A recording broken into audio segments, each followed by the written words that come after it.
we've all got to start somewhere. Something that's caught my interest recently is the concept of the first video game from a developer. No matter the prestige nowadays, there's usually a humble beginning, even if the results aren't quite what you'd expect. Case in point, Rockstar, the people behind the second highest selling game of all time, Grand Theft Auto 5. Some people might think they got their start with GTA, but no, back way up and you'll find a little company called DMA Design. Before they rebranded into Rockstar, they were making all sorts of oddities like Lemmings, Body Harvest, Space Station Silicon Valley. However, you might not expect their first game to be an Amiga shmup called Menace.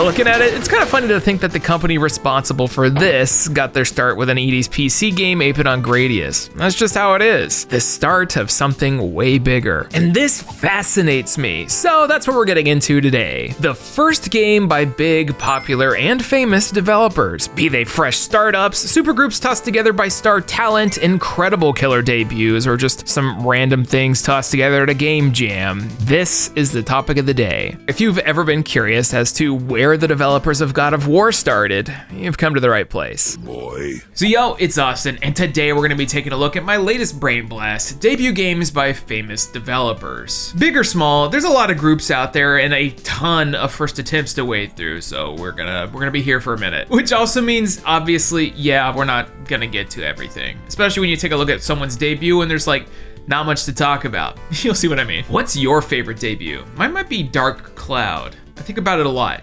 I think about it some more. We're gonna get started pretty quick here, but before we do, make sure you're listening closely and ideally through some kind of high quality device. This video has been sponsored by Raycon. I think everyone needs a good pair of earbuds, and I've been really happy with my Raycon everyday earbuds. These little things sound great and they look pretty stylish too. Raycon's looking to create a better everyday through their reliable, accessible, and delightful technology. That's RAD, by the way. And that means that Raycons are built to be affordable and budget friendly while also having features like active noise canceling. They're dust proof, waterproof, so you won't sit around with a bunch of liquid jostling around in your ears. And if you're low on batteries, a quick 10-minute charge will get you an hour and a half of battery life, which is very useful for me when I want to say go outside for a quick walk and I need some kind of distraction because it's Texas and it's hot. The everyday earbuds have a simple touch control scheme which will allow you to sync up to your phone, answer calls, and change a song with just the tap of a button. It's pretty intuitive. Also, you can pick from several different colors. I got forest green, it's my favorite color, and I'm simple. So right now, Raycon's offering 30% off their top products through the Amazon Prime Day sale, which you can go to by clicking my link in the description. If you want a pair of these, and they're pretty dope, click my partner link to save 30% off and get free shipping at checkout. It helps the channel, and you'll get yourself a nice pair of earbuds while you're at it. Thanks to Raycon for the sponsor. Now, listen up as we open up the box of firsts, the humble beginnings, the killer debuts, and a lot of stuff you have no way of playing on a modern system. Not even close. We've got a few games that I want to get a lot deeper into, but I think we should start this off with things that you can't. A ton of massive video game companies got their start in the 70s and 80s, with a lot of games and mascots that are being forgotten about. When you think of Namco, you probably think of Pac-Man. However, you should think of GB. Yeah, you know, arcade classic GB. No, not the BGs, although I guess technically your goal is staying alive. It's a breakout clone. You're looking at it, except we got two paddles and some bumpers. It was advertised with this cool high school football team looking mascot, despite the G and or B being, not sure what he's supposed to be actually. The ball, maybe? Whatever. Basically, prior to Pac-Man, by 2 years actually, was GB here, which just went to show even when you revolutionize the gaming industry, you've still got to start somewhere. That is, unless you're Intelligent Systems, the people behind the Fire Emblems and Paper Marios. They're a developer thrown together by Nintendo in their early days, and their first release is the NES and Famicom disk system of Mario Bros. It's actually interesting to look at all of Nintendo's separate divisions and what their first release was, because it varies greatly. Nintendo R&D put out a laser clay shooting system, while R&D 1's first project was Computer Othello. I mean, what am I supposed to say about this? It's Othello. It's actually the first arcade version of it, and that was a big deal. It really was Donkey Kong that launched Nintendo into the stratosphere. Sorry to all the EVR race fans out there. I'd play a clip from it, but I don't think any of these work, and not even Nintendo has a cabinet. Beyond that, with other developers, it's just clones,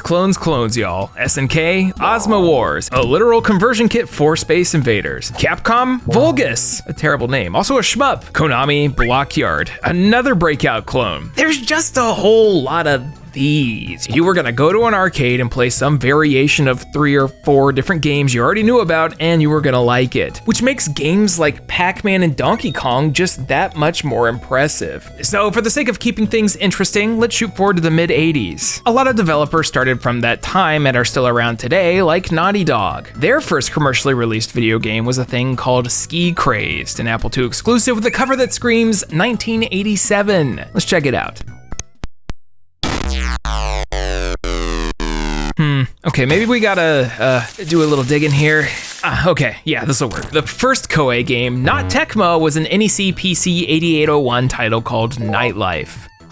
This is more of a manual. I ain't showing them here, but the screenshots are hilarious. Although, if we're talking more of a game from Koei, it'd be Sharp X1 Classic Seduction of Condominium Wives. This main menu screen makes the one girl look like she has a massive head. Lucas Arts, Ball Blazer. Electronic Arts, Archon the Light in the Dark, an interesting conversion of chess with strategy RPG abilities. This one's actually kind of cool. Bethesda, the people behind the Elder Scrolls and other massive RPGs. How's about Gridiron, an Amiga and Atari ST exclusive football game?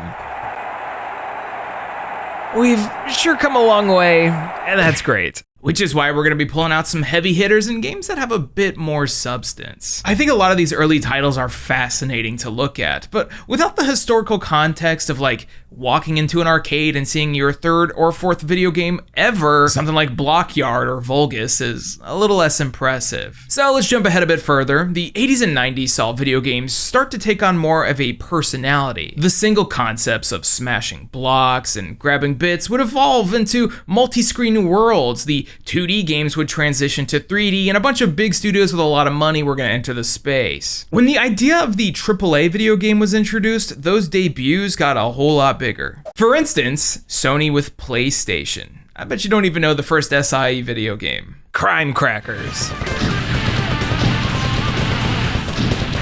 Yep. Coming out December 3rd alongside Ridge Racer, this was also technically Media Vision's first release. That's Wild Arms for the babies. When the PlayStation 1 launched in 1995 with their ugly long boxes, not every game made its way to the States, and with something like Crime Crackers, I can see why. The world wasn't ready for this one. It's this dungeon crawling first-person shooter where you're rolling through corridors with 3 very anime designs staring at you the entire time. Honestly, most of this game is what you see here, navigating Wolfenstein-looking levels, figuring out your place on the map, and looking for exits. Who is this for? I have no idea, but it did get a sequel, Crime Crackers 2, one that looks way better. Why is it called Crime Crackers? We aren't even doing crime. In fact, we're playing a set of bounty hunters who, if anything, are cracking down on the crime. Oh, I answered my question. It's apparently adapted from a relatively obscure manga from the time, and they even got a fun 90s J-pop artist, Yuko Anai, to sing the intro song. That is an unfortunate cover. Reviews on Crime Crackers weren't great. The sequel fared better and looked sharper in every way for sure, but Media Vision would go on to make some absolute banger PlayStation 1 and 2 RPGs. Speaking of RPGs, Square Enix is probably the first to come to mind from this time. Well, both Square and Enix have their old school debuts, but what about the first thing that come out under the name Square Enix? You probably wouldn't think of a high school motorcycle gang MMO. This is Bakuso Yankee Tamashi, and this is the first Square Enix video game. Wild, I know. It's also shut down. So, anyways, the PlayStation 1 era saw the introduction of several new developers, including one that's been a staple to this day. You may not know them by name, but you've probably at least heard of Polyphony Digital. Sony doesn't have a ton of internal first-party studios, but they've sure been deep in the Gran Turismo mine since 1997. With a little Omega Boost Detour in 99. But you may not know of their first release, a launch title and kind of the pure opposite of Gran Turismo, Motor Tune Grand Prix.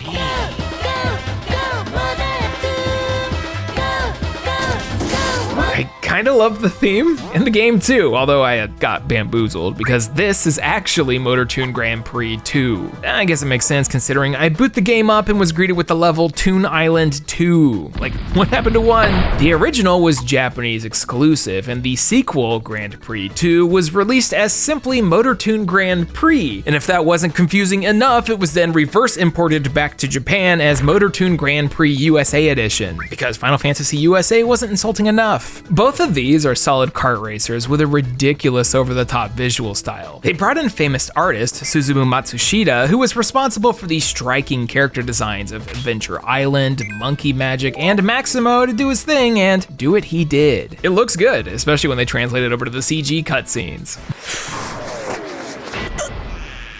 Wow, I'd hate to die like that. At the time, the original MotorToon Grand Prix got mixed reviews, praising its over-the-top visual style, but the gameplay left a bit to be desired. The enemy AI is pretty simple, and the speed doesn't hit the same levels as other kart racers. Look, I'm not saying every racing game needs to be Outrun, but also maybe it should be? The sequel doesn't fare much better in this regard, but it is memorable. For the, at least, only 5 non-mirror stages in the game, it's kind of bare bones. I love the wiggly animations of the cars, everything looks great, and I guess you can kinda see how Polyphony would go on to make Gran Turismo, kinda? Although I'm more of a Forza guy myself. 989 Studios.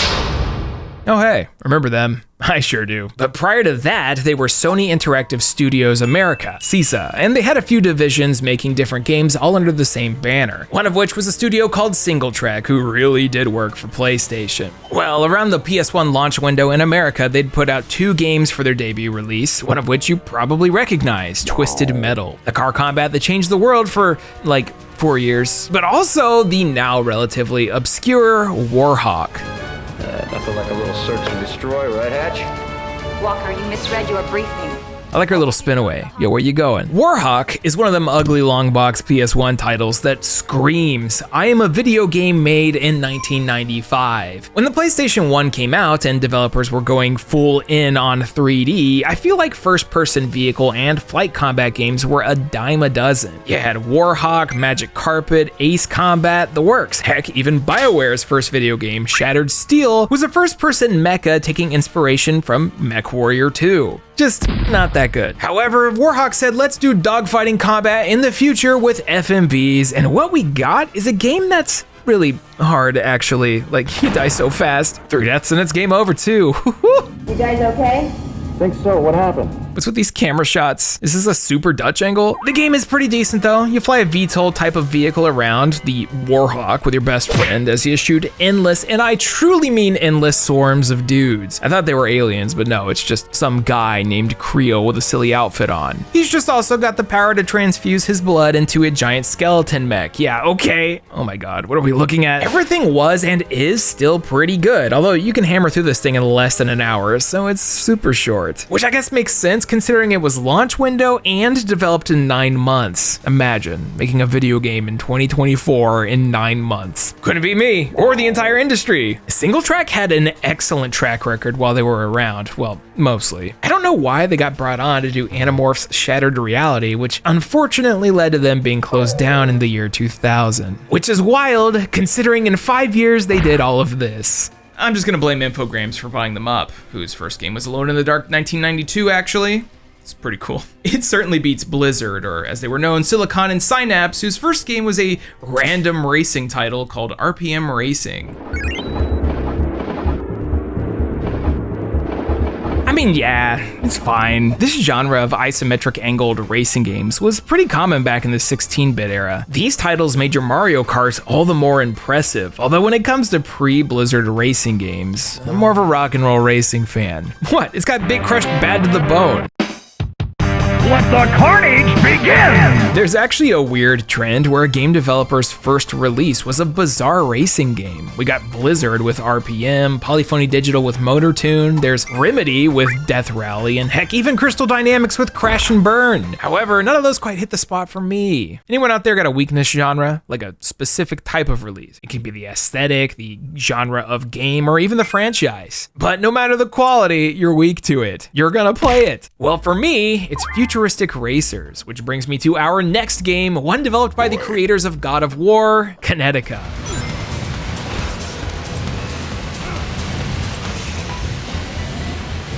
This thing is awesome. No doubt you know about Santa Monica Studio. Well, in the last 25 years, they've been very choosy about the games they develop. They occasionally assist with other studios, but are only usually full in on the God of Wars. But if you take a look back at their beginning, it was this, Kinetica. A future dystopian racer where screw the motorcycle, no extreme G's, we ain't wiping out, I am the bike. Final Fantasy 13 fans in shambles everywhere, realizing that Shiva's a clear reference to Kinetica. And what a game it is. Take most of the games I just referenced, maybe a little bit of Star Wars Episode 1 Racer 2, and smash them together and give us quite possibly the best future racer prior to F-Zero GX. Kinetica does this cool thing where you have to do tricks in order to gain boosts, which you do by inputting combos while holding down R1. You can do them on the ground in long straights or while in midair. It has this furious sense of speed that other racers strive to have, and it pulls it off without so much as dropping a frame. The seat designs are a little ridiculous. I mean, I'm not sure I want an exposed midriff so close to the ground going, oh, you know, upwards of 200 miles an hour, but hey, video games. I know there's absolutely no way the modern PlayStation brand trademark revisits this, but the idea of a brand new Kinetica now, with all the visual improvements, while maintaining the same feeling of speed and extreme trick nonsense, would be an 11 out of 10 game, and we should all start randomly asking for it. Hey Sony, where the real game's at? You wanna make $1 million? Where's Kinetica 2? We have been waiting 20 years. Please do it before I'm dead.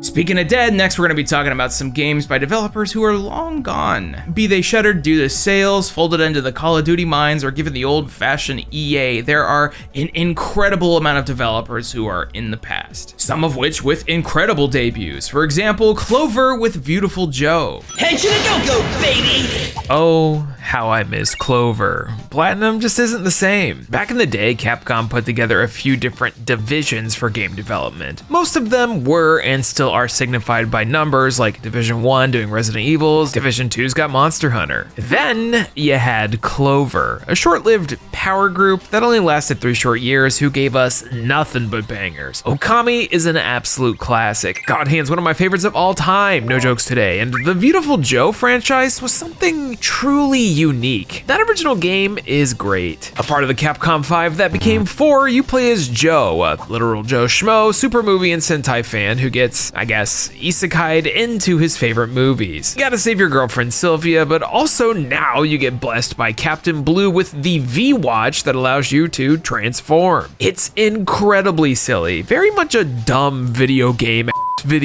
but that's all part of the charm. It helps that the gameplay's solid too. You get the ability to slow down and speed up time, which is used not just for combat, but puzzles. You slowly upgrade Joe over the course of the game with the money you find and try to get scores better than You Are Crappy. Oh man. Beautiful Joe and its sequel are two of the most unique games from an era where they were making all sorts of unique things, and I think that's worth a shout out. It's hard to believe Clover came out swinging this hard. Unfortunately, no one bought anything else from them, so that'd be that for Clover. Platinum's not doing so well these days, which is a shame, but I can only hope that Capcom opens their eyes and re-releases the other Clover classics. Okami is good and all, but where's God Hand HD, huh? I need this in 4K. Don't act like you don't like the Bulbasaur.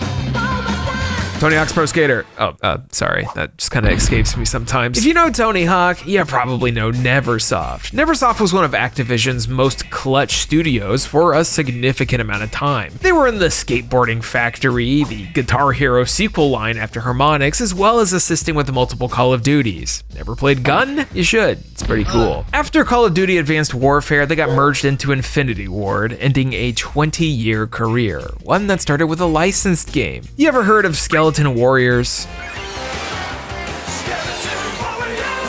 No? Yeah, well, me either. Neither does the opening CG. The crystal is torn from its home. Sirens are triggered throughout Luminicity. summoning the young prince to save the king. Neversoft's Skeleton Warriors is a rare 2.5D platformer on the PlayStation 1 with a very simple premise. Stab and slash. See skeleton, destroy. Like, it's just a ridiculous amount of bones flying around all over the screen. And since they are skeletons, you gotta pick up items to permanently kill them so they don't dry bone themselves back to life. Unlife? It's goofy, it's like an hour long. You see ridiculous stuff like cowboy skeletons, teabagging skeletons, and a little dash of variety. Yo, is that an air bike? Yeah, that's a bit much. How about Radical Entertainment? The people behind Simpsons Hit and Run, Prototype, and Hulk Ultimate Destruction. Well, I got 8 words for ya. The Adventures of Rocky and Bullwinkle and Friends for the Nintendo Entertainment System. Crap, that's 13. Play the theme.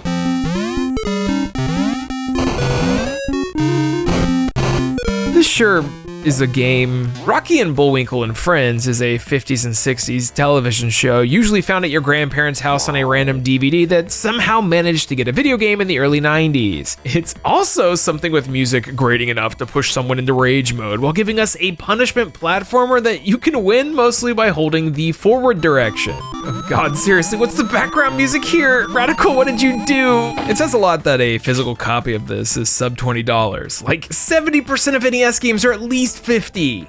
Money well spent. Wow, Rocky and Bullwinkle and Friends sure is a nightmare. And it's funny that Radical worked their way up to the PlayStation 2 and 3 classics that they did. Prototype sure was good. I miss y'all. And I also miss Volition, the people behind Summoner, Saints Row, Red Faction. Look, I'm just trying to say, if you haven't played Descent, it's real good. 1995, like I said, had a lot of first-person ship games, but imagine the level design of Doom with a full 3D environment that you have to navigate by spaceship. I don't have very much to say about Descent considering it is a very gamey video game, but this thing sure was ahead of its time. Something like Descent from Volition absolutely makes sense, just maybe not the people behind Prototype making a Rocky and Bullwinkle game. At the same time, these are the types of discoveries that I love. The types of things you look up and make you cock your head to the side and go, huh?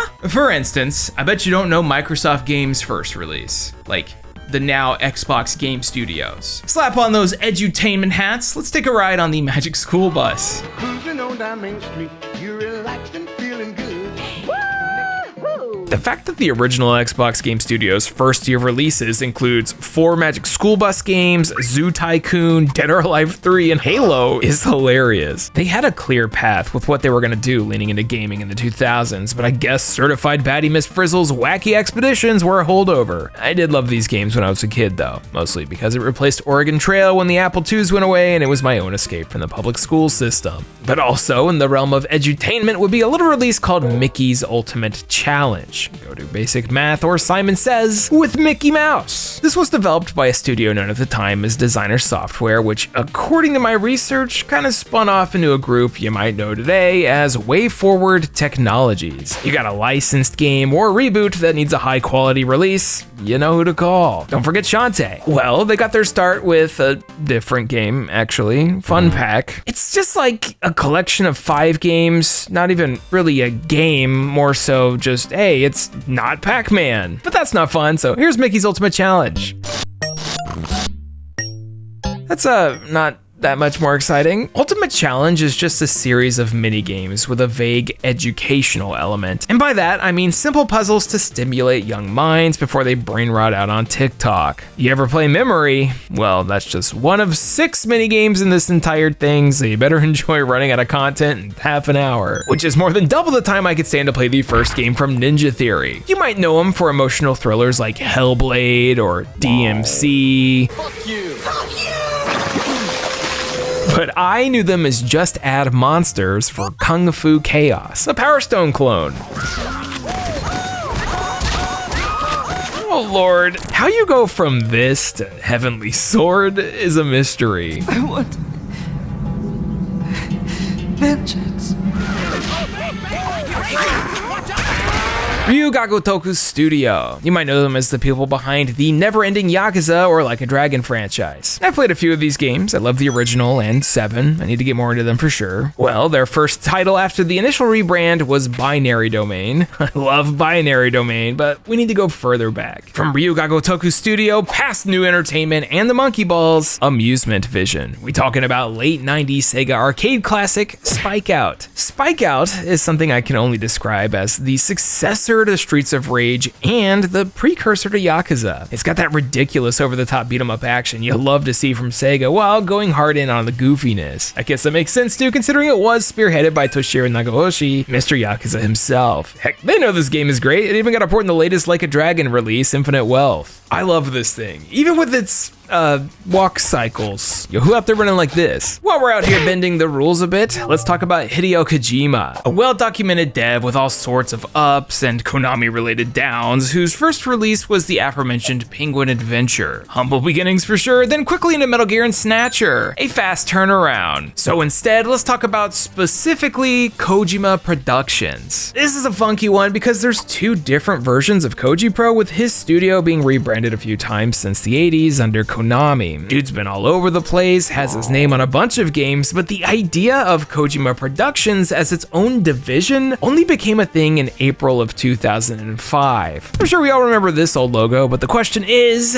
where did it pop up first? The answer is Metal Gear Acid 2, an incredible PSP stealth strategy deck builder that plays unlike anything out there. Seriously, both Metal Gear Acids have yet to be truly replicated as far as I know, and the stylization of the sequel gets me good. However, I've already talked about this in my Forgotten PSP Games video, so let's fudge the rules a bit. The next game to bear the official KojiPro stamp was Metal Gear Solid 3 Subsistence, an enhanced port. Oh, okay, hold on. The next game by KojiPro was Metal Gear Solid Digital Graphic. No, come on now. The first truly original non-Metal Gear sequel spinoff for digital graphic novel by Kojima Productions was a little Nintendo DS game called Lunar Nights. Lunar Nights is cool. It's the fourth and final entry in the often forgotten about Boktai series that Kojima created with Konami, and one of their more unique ones. The whole deal with the original, Boktai The Sun Is in Your Hand, was to go outside, touch grass, and gather the power of the sun in order to blast dudes away with your sun bullets. Perhaps not the best idea in hindsight, but something actually creative and enough to garner a full franchise with a manga and everything. Lunar Nights decided to remove the whole concept of the real solar sensor, probably to reduce the amount of gamer sunburns, and correctly included a darkness-brooding vampire hunter character as the dual protagonist. You could still use the first 3 games as carts in the GBA slot for extra features, but Lunar Night didn't need them to function. The sun and moon draining spots were found in-game, so you could gather energy and fuel blasters there.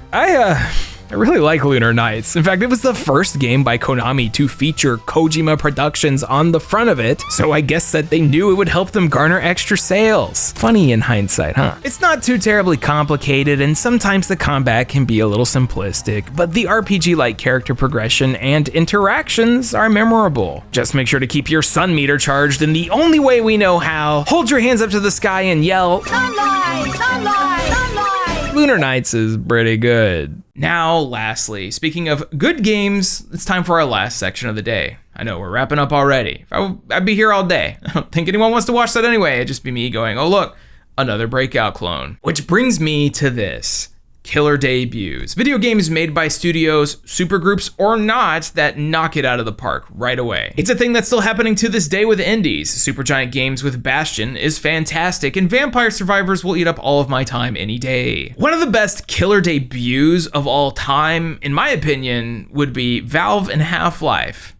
Like, duh.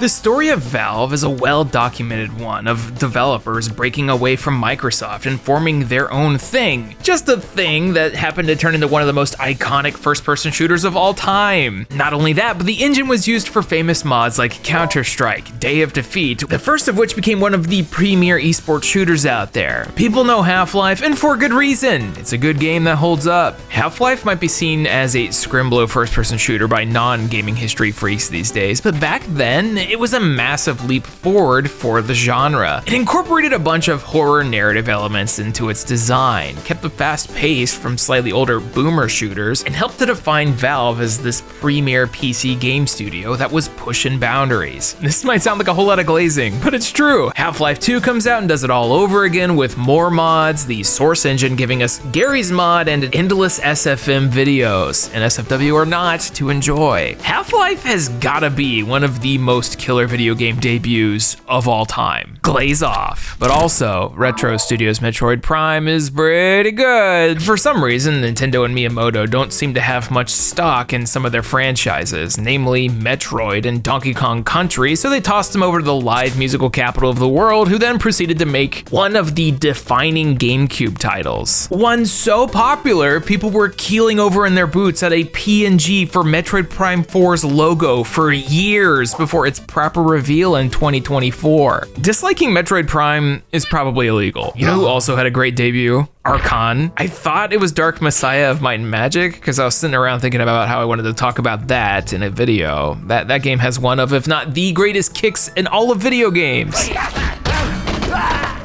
But it was actually Arx Fatalis. Arx takes place in a super dark fantasy world, and by dark, I mean the literal sun doesn't exist. Everything takes place inside caverns. Arx came out in the same year as Morrowind, so I think it got overshadowed a bit, but it has this deep, open-ended approach to its character growth where you can evolve in the specific ways you want to. There's an emphasis on stealth and story building. Combat isn't super involved, but you do get to manually cast spells, like you actually have to trace rune patterns with your hand. It's really cool. Immersive sims aren't the most popular genre of game because they can be a little difficult or obfuscated to understand, but Arx is a pretty good time. Thankfully, some gamers put out patches for the Steam release, so it's easy to get into and lose several hours with. And if you like that kind of slow-paced, first-person dungeon crawling, dark fantasy, depressing, everything sucks kind of world, it's great. You just gotta deal with one of the weirdest and most awkward interfaces I've played with in a dark minute. It's actually kind of close to Ultima 9 Ascension, which is not something you want me to say. At least Arx doesn't have a television ad for EA Sports. EA Sports. It's in the game. Wait, Obsidian's first game was KOTOR 2?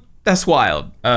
Anyways, we got one more game to talk about today, and I kind of spoiled it at the beginning, but anyone who already knows me knows that I was probably gonna talk about this. Once upon a time, there was a game developer.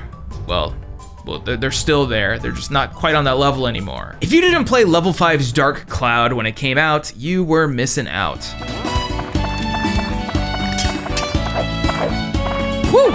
This is the good stuff. Level 5 is a game studio that was set up with a singular purpose, and one in their name, to make Level 5 grade games, a reference to Japanese school report cards, the highest grade, and for a while there, they were really knocking it out of the park. Dark Cloud is probably the reason I like weird game hybrids. Sure, it's cool when a game does one thing really well, but what if it did 2, or heck, even 3 things? You play as Toan, or Austin if you're lazy, and you're brought into a world that is destroyed by the Dark Genie. He's gonna put everything, and I mean everything, into little orbs and sealed away in endless random dungeons. You survive because this is a video game, and then go a dungeon diving to rebuild the world, craft stronger and stronger weapons, and eventually save the day. In 2024, Dark Cloud is archaic. The durability system is a killer for pace, especially because it'll literally destroy your entire weapon builds if you aren't careful. The character interactions are pretty bare bones to what we'd expect from modern RPGs, and the town building is kind of basic. But in the year 2001, this thing was a holy grail shining in the dark. It felt huge. It still is huge. It'll take you 30 hours to trek through everything because there's a lot of pieces for putting together those villages. You'll find various playable characters to add to your entourage, all with great designs, like Chow. Osmond was my favorite. Dude just flies around with a machine gun. That doesn't seem fair. I think it might be difficult to convince a modern, younger gamer to play Dark Cloud, or even its sequel. They feel old, more so than other less complicated games from the time. You have to be like, okay, so attacking even once takes down your durability, and you can only afford so many attacks before you gotta change weapons. Also, you might wanna get a couple of the same types, so you can build their stats in different ways to access different elemental tree evolutions. Hey, are you listening to me? Dark Cloud can be hard. It feels old. It's frustrating if you don't know what you're doing. But to me, it remains one of the premier PlayStation 2 games, a stunningly good debut from Level 5 and a beacon of old games from the past. They don't make them like this anymore, but they should. Seriously, you combine dungeon crawling with a city building sim and I'm in. It's game over. Take my money, we're done. Austin has died. Goodbye. So there you have it, a bunch of debut games by big, famous, and popular developers, signed, sealed, delivered, written on a Google spreadsheet, and typed and edited into your subscription box in a week or less. Or YouTube recommends? I don't know how this works anymore. Speaking of, if anyone has any recommendations for RPG, dungeon builder, city building hybrids, let me know. I will play them. If you like today's video, check out the sponsor, Raycon, and give me a listen through one of these. If you'd like to support the channel directly, you can hop on over to the Patreon and become a backer over there. With that, you'll gain access to the Patreon Discord, where I try to keep everyone informed over my latest stupid idea. You can buy a t-shirt over at the Pixel Empire, or just give us a share. Everything y'all do goes back into the channel, and me and my crew really appreciate it. Anyways, I've been Austin, and this video was done incredibly spur of the moment. I was really sitting in a call being like, wow, Dark Messiah, I should talk about that. I still will. I'm gonna head out for now. There will be more videos. Goodbye. Thank you so much for watching. Special Patreon shout out to Aaron Kwolek, Alfred Correa, Benna Oswald, Blackfoot Ferret, Blake Thomas, Charles Rosner, Cheeks, Chris Shelton, DX Buster, Dylan Snyder, Fragile Traveler, Hey Quiggles, Idlevice, J Roosh, Jacoby Fitzpatrick, Kevin Zanowski, Platinum Rose, Pacha Bear, Randall Bentley, Rare Find It, Ryan Talbert, and Vox. Thank you all so much for the generous support. So I don't know if y'all are paying attention to video games, but there sure are a lot coming out right now. As I sit saying these words, there's a copy of Dragon Ball Sparking Zero ready to go. So I'm gonna keep today's thing short. Thank you for supporting the channel. The Patreon keeps growing. I love that. Happy October. Stay cold. It's still like 90 in Texas.